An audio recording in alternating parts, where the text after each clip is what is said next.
Election જીતવા માટે immigrants પ્રત્યે નફરત ફેલાવનારા અને બેફામ જૂઠાણા ચલાવનારા ડોનાલ્ડ ટ્રમ્પે હવે H-1B વિઝા પ્રત્યે જે વલણ અપનાવ્યું છે તેના કારણે તેમની ટીકા થઈ રહી છે. અમેરિકામાં હવે એવી પણ ચર્ચા છે કે બિલિયોનેર ઇલોન મસ્ક ડોનાલ્ડ ટ્રમ્પ પર હાવી થઈ રહ્યા છે અને તેમની પોલિસીને પ્રભાવિત પણ કરી રહ્યા છે. ટ્રમ્પે પોતાની પહેલી ટર્મમાં H-1B વિઝા પ્રત્યે એટલું આકરું વલણ અપનાવ્યું હતું કે અમેરિકન કંપનીઓ માટે વિદેશી કામદારોને બોલાવવું અઘરું થઈ ગયું હતું. ટ્રમ્પ ત્યારે એવી વાતો કરતા હતા કે વિદેશથી આવીને સસ્તામાં કામ કરતા લોકો અમેરિકન્સની જોબ છીનવી રહ્યા છે.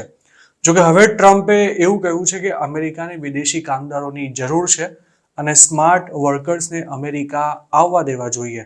ટ્રમ્પે H-1Bની તરફદારી કરી તે પહેલા ઇલોન મસ્ક અને વિવેક રામાસ્વામી પણ તેની તરફેણ કરી ચૂક્યા છે અને હવે ટ્રમ્પે પણ તેમની જ વાત દોહરાવી છે.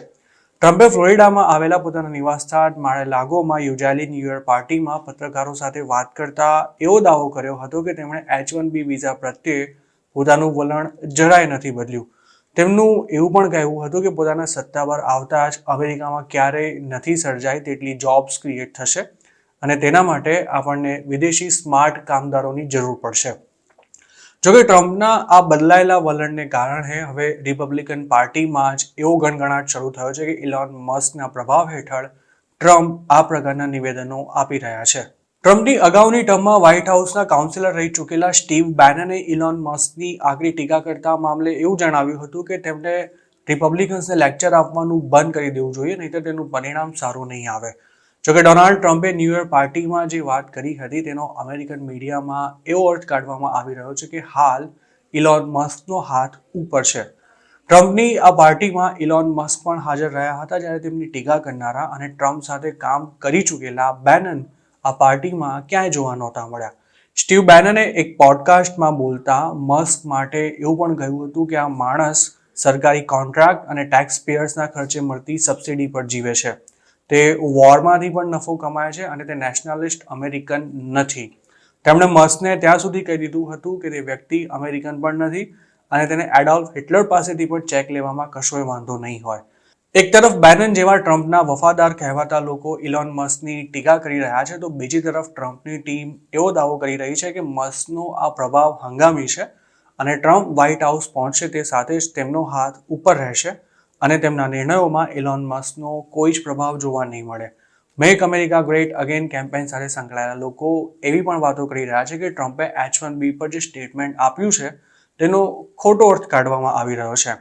મેગાના એક સપોર્ટરે એક્સ પર એવું લખ્યું હતું કે ટ્રમ્પે સ્ટીફન મિલર અને ટોમ હોમન જેવા લોકોને ઇમિગ્રેશન અને બોર્ડર પર નજર રાખવાની જવાબદારી સોંપી છે. જોકે ટ્રમ્પની સરકારમાં વ્હાઇટ હાઉસના ડેપ્યુટી ચીફ ઓફ સ્ટાફની જવાબદારી નિભાવનારા સ્ટીફન મિલર અગાઉ H-1B વિઝાના ટીકાકાર રહી ચૂક્યા છે અને ટ્રમ્પની પહેલી ટર્મમાં H-1B પર જે સકંજો કસવામાં આવ્યો હતો તેમાં મુખ્ય ભૂમિકા સ્ટીફન મિલરની જ હતી. ટ્રમ્પે પોતાની પહેલી ટર્મમાં અમુક મુસ્લિમ દેશોના લોકોને અમેરિકામાં આવવા પર પ્રતિબંધ મૂકી દીધો હતો અને તે પ્લાન પાછળ પણ મિલરનું જ ભેજું હતું. આ સિવાય મિલર બોર્ડર પર મિલિટરી તૈનાત કરવાની સાથે ઇલીગલ ઇમિગ્રન્ટ્સને ડિપોર્ટ કરવા માટે ડિટેન્શન કેમ્પ ઊભા કરવાના પણ હિમાયતી છે. સ્ટીફન મિલરનું ત્યાં સુધી પણ કહેવું છે કે અમેરિકા માત્ર ને માત્ર અમેરિકન્સ માટે જ છે. એક તરફ સ્ટીફન મિલર અને ટોમ હોમન જેવા લોકો કડક ઇમિગ્રેશન પોલિસી અને માસ ડિપોર્ટેશનની વાતો કરી રહ્યા છે, તો બીજી તરફ પ્રેસિડેન્ટ બનતા પહેલા ટ્રમ્પે H-1Bને ગ્રેટ પ્રોગ્રામ ગણાવી વિદેશી વર્કર્સને આવકારવાની વાત કરતા હવે ટ્રમ્પને વોટ આપનારા અમેરિકન્સ પણ મૂંઝવણમાં મુકાયા હોય તેવી સ્થિતિ છે. હાલમાં જ અમેરિકન મીડિયામાં પબ્લિશ થયેલા રિપોર્ટ્સમાં એવો સવાલ પણ ઉઠાવાયો હતો કે શું ઇલોન મસ્કની માલિકીની ટેસ્લા કંપનીમાં તાજેતરમાં થયેલી છટણીમાં જોબ ગુમાવનારા લોકોને H-1B વિઝા હોલ્ડર્સથી રિપ્લેસ કરવામાં આવી રહ્યા છે.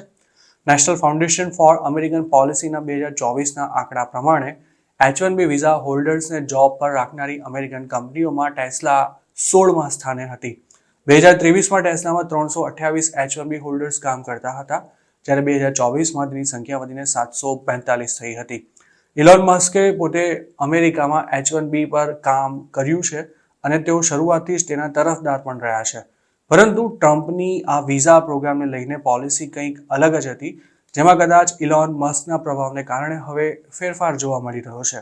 પરંતુ આ જ વાત કેટલાક રિપબ્લિકન્સને જરા પણ પસંદ નથી આવી રહી.